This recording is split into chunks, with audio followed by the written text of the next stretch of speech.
Seterusnya, hukum niat mufaraqah. Muka surat 15. Mufaraqah ni tuan-tuan biasa dengar, iaitu mufaraqah ni bermaksud tidak mengikut imam. Tidak mengikut imam. Itu maksud dia. Bukan kita sebut mufaraqah, tak. Bila kita nak mufaraqah tu, kita maksud mufaraqah itu adalah kita niat di dalam hati, aku tidak ikut imam. Itu maksud dia. Jangan cakap mulut. Kalau cakap bersuara, batal sembahyang. Aku tak ikut imam, tak boleh cakap. Mana lintas di dalam hati. Jadi kita tak ikut imam, maknanya bila kita nak buat mufaraqah ni, hukum mufaraqah ni ada beberapa hukum. Ada ketikanya harus, ada ketikanya wajib, ada ketikanya haram. Haram ni kalau main-main. Jangan kejap ikut imam, kejap tak ikut imam. Ini haram lah. Saja-saja je tanpa sebab. Ada ketikanya wajib. Wajib mufaraqah. Contohnya, kalau imam melakukan kesalahan dalam sembahyang, imam mengurangkan rakaat, contoh. Jadi kita tak boleh ikut imam ni. Jadi niat mufaraqah dan hukum mufaraqah tu wajib bagi kita. Kalau kita tak niat mufaraqah, sembahyang kita batal. Ataupun imam membaca surah Al-Fatihah yang salah. Kita sedar kan, imam ni bacaan salah. Ihdinas siratal mustaqim. Salah kan sebutan tu. Mana boleh mustaqim, qaf. Bukan kap. Kita dengar, dua kali dengar, salah ni. Kita kena, dan kita pula duduk di belakang. Contoh, kalau duduk di depan, kita wajib tegur imam. Yang belakang imam ni Tok Bilal kan, Tok Bilal kena tegur. Cara tegur dia, sebut je, subhanallah. Jadi imam yang sedar tu, bila sebut subhanallah tu, bacakan yang betul. Ihdinas siratal mustaqim. Bagi imam tu dengar. Kalau dia tak perasan lagi, baca ulang sekali lagi. Ihdinas siratal mustaqim. Bila dia dengar, sepatutnya imam ikutlah yang betul ni. Katalah dia tak ikut juga. Dia tak nak ikut cakap teguran tu. Jadi kita tak ada pilihan. Nak menyelamatkan sembahyang kita kena niat mufaraqah. Ni adalah hati, aku tak ikut imam. Jadi kita duduk di situ, sembahyang macam biasa, habiskan sembahyang kita tanpa mengikut imam. Begitu Jadi sebab tu mufaraqah ni sangat penting. Terutamanya bila imam membuat kesilapan ataupun berlaku perkara-perkara yang kita tak jangka, dah kelang kabut ke apa. Niat mufaraqah, kita selesaikan sembahyang seorang-seorang. Kalau kita tak niat mufaraqah, boleh jadi sembahyang kita batal, nak kena ulang balik. Ulang ni leceh. Leceh tuan-tuan ulang ni. Dulu kan pernah berlaku di Masjid Subang, imam tertinggal satu ayat Al-Fatihah. Sebab Al-Fatihah tu rukun dalam bulan Ramadan lah, sembahyang Isya. Dia tertinggal satu ayat surah Al-Fatihah. Jadi makmum semua tak perasan. Mungkin ada yang perasan tu dia niat mufaraqah lah. Bila dia niat mufaraqah, sembahyang dia selamat. Dia habiskan sembahyang dia. Yang ikut je, dulu dah diviralkan, Majlis Agama Islam ataupun pihak JAKIM kata, kena ulang balik sembahyang. Semua jemaah yang ada dalam masjid tu kena buat balik solat Isya, kena batal. Kerana imam terlupa satu ayat surah Al-Fatihah. Sebab itu makmum memain peranan sebenarnya. Bila imam terlupa, makmum wajib tegur. Sebab itu kita kena belajar. Bila kita belajar ni baru kita tahu. Yang banyaknya yang tak tahu, duduk diam je. Imam dah salah, diam je. Habis sembahyang batal. Sebab itu kita kena tegur. Ataupun kalau kita duduk belakang imam, bolehlah tegur dekat imam, belakang imam. Tapi kalau duduk jauh, tak ada pilihan niat mufaraqah. Boleh betul tak? Sebab itu kita kena tahu secara nak menyelamatkan sembahyang tu, salah satunya niat mufaraqah. Baik, kita baca yang pertama. Hukum niat mufaraqah. Jika seseorang berniat mufaraqah, yakni berpisah daripada imam ataupun tak ikut imam dan meneruskan solatnya secara bersendirian, hukumnya adalah harus jika ada keuzuran. Jika ada perkara-perkara yang menyebabkan kita terpaksa mufaraqah. Jika tanpa sebarang keuzuran, makruh ataupun haram. Saja-saja je aku tak ikut imam, main-main. Itu haram, berdosa lah. Tak boleh. Bila kita dah niat mufarakah tu, tak boleh masuk sembahyang lagi dah. Tak boleh, aku tak ikut imam. Betul? Aku ikut imam pula lah. Dia bertukar-tukar, tak boleh. Bila dah keluar sekali, habis. Keluarlah sembahyang. Tak boleh pula, ikut imam balik lah. Mufarakah lah. Ikut imam balik, main-main macam tu, haram hukumnya, berdosa. Sebab itu di sini tulis makruh dan ada kalanya haram. Kerana dia bermufarakah daripada solat jemaah yang dituntut sama ada secara wajib ataupun sunat muakkad. Kadang-kadang sunat kita bermufarakah. Contohnya kita sakit perut, kan? Imam baca surah panjang, kita sakit perut dah. Imam ni bila nak rokok ni? Jadi kita disunatkan segera kan. Kita tak niat aku tak ikut imam. Kita habiskan sembahyang kita, keluarlah, pergilah buang air. Kerana sakit perut tadi. Jangan tunggu macam tu. Tunggu kan, kalau keluar kat situ, lagilah, harulah. Jadi maknanya, ada ketikanya kita boleh niat mufarakah. Ataupun kita terlupa barang berharga tertinggal tempat ambil wuduk, baru sedar dalam sembahyang kan. Kalau benda tu betul-betul berharga, kita tak payah mufarakah dah, terus keluar je. Batal lah sembahyang tu, terus keluar ambil balik, baru ikut balik. Mufarakah ni bukan keluar tuan-tuan, bukan keluar sembahyang. Kita hanya tak ikut imam je. Tak ikut imam dan kita habiskan secepat mungkin. Mungkin kita mengantuk umpamanya kan. Mengantuk, kita semalam tak tidur contohnya. Ikut imam, imam pula baca panjang.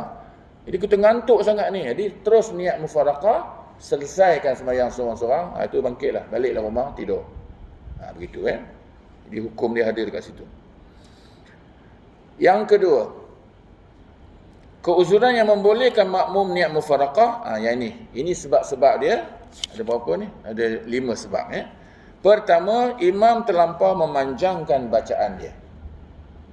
Ada orang yang uzur kan, dia tak boleh berdiri lama, ataupun dia tak boleh terlampau lama berdiri, ataupun terlampau kalau masa rokok pula, masa duduk antara sujud yang jenis yang bongkok kan, ada orang yang sakit pinggang, dia terpaksa bongkok lama, imam baca lama contoh. Yang itu kita boleh niat mufarakah kerana imam memanjangkan bacaan dia. Jadi sebab itu imam, bila dia nak jadi imam, dia kena tengok makmum dia dulu. Lepas bila iqamat, Allahu akbar, la ilaha illallah, imam ambil mic, lurus tuan-tuan, saf apa, dia tengok makmum, scan makmum, ada tak orang duduk atas kursi, ada tak yang semayang duduk. Ada, dia tak boleh panjangkan semayang. Dia kena ringkaskan. Itu syarat imam. Jangan terus je semayang panjang lah apa lah semua. Dia tak peduli dengan makmum dia. Ini tak boleh. Imam dia wajib meraihkan makmum. Tengok kemampuan makmum dia.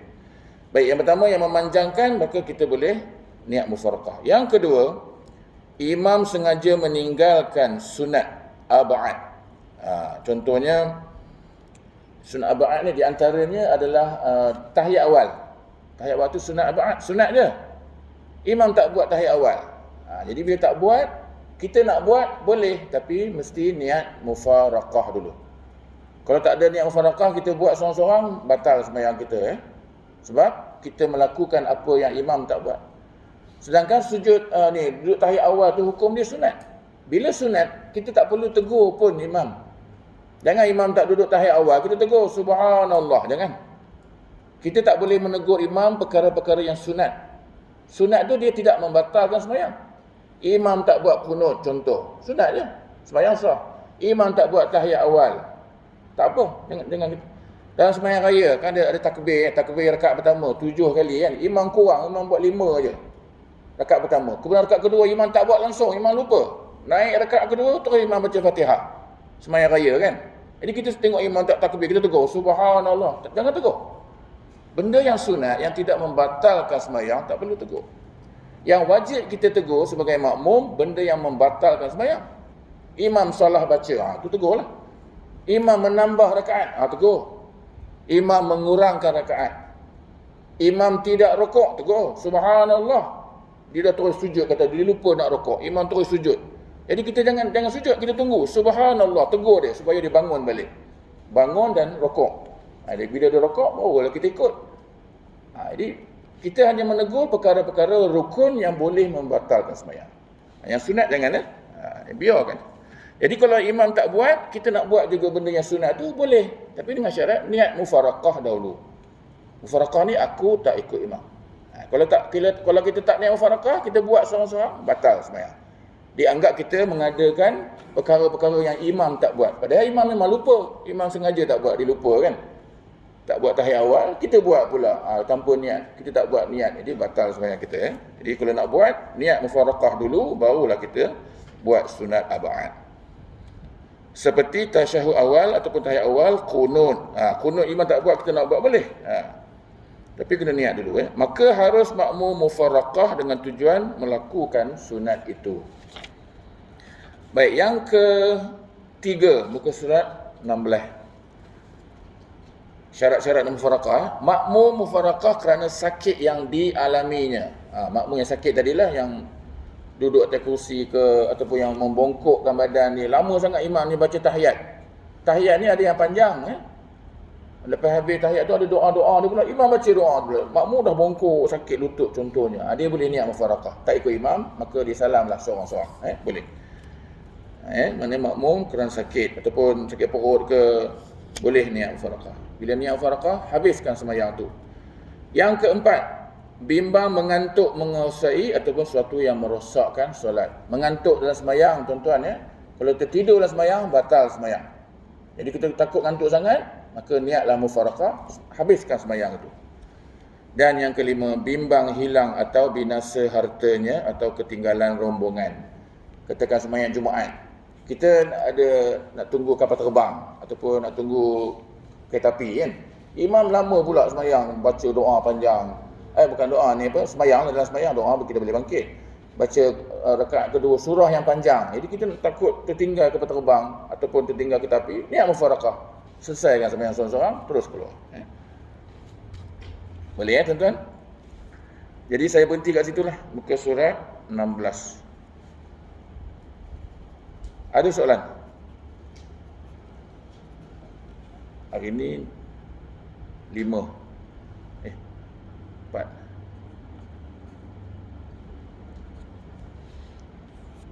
Okey, tuan-tuan, saya berhenti kat sini. Saya buka pada soalan. Saya lagi masuk waktu. Soalan bab semayang, apa-apa yang tuan-tuan nak tanya, boleh. Semayang ni banyak 1001 masalah sebenarnya. Kalau kita nak tanya supaya kerana semayang ini yang hanya diterima oleh Allah ada semayang yang ditunjukkan oleh Rasulullah sallallahu alaihi wasallam. Rasulullah sabda dalam hadisnya, sallu kama raaitumuni usolli. Solatlah kamu seperti mana kamu lihat aku solat. Nak lihat Rasulullah solat macam mana? Daripada hadis-hadis yang saya baca, daripada kisah-kisah dalam kitab. Ini kita belajar. Macam mana kalau imam ya, bagus. Okey, bagus. Kalau kita duduk di dalam saf yang depan kan, kita nak niat mufaraqah katakan. Jadi ada ulama kata lebih baik kita niat mufaraqah, tapi kita bergerak tu kita sama ikutkan imam. Makmum-makmum yang lain supaya tak timbul nanti orang kata apa jemaah sebelah ni imam belum rukuk, dia rukuk dulu pula. Padahal kita dah mufaraqah. Jadi sebaik-baiknya kalau kita tak ada apa halangan lah, kita boleh tunggu ikut macam ikut imam, tak apa. Tapi kalau kita nak cepat, janganlah lambat pula, tertinggal pula kapal terbang. Semayang laju, lantaklah orang kata apa pun. Sebab kita dah nak kena cepat. Yang ini yang kita boleh tunggu lama sikit, kita niat mufaraqah, mungkin imam salah ke apa, kita sakit perut ke apa. Jadi kalau sakit perut tak boleh ikut imam juga, kita kena laju juga. Kena cepatkan juga. Ini maksudnya tak ada apa-apa halangan, cuma imam ada buat silap ke apa, itu boleh. Lebih baik kita menyamai imam lah kalau tak ada apa-apa halangan. Boleh? Lagi?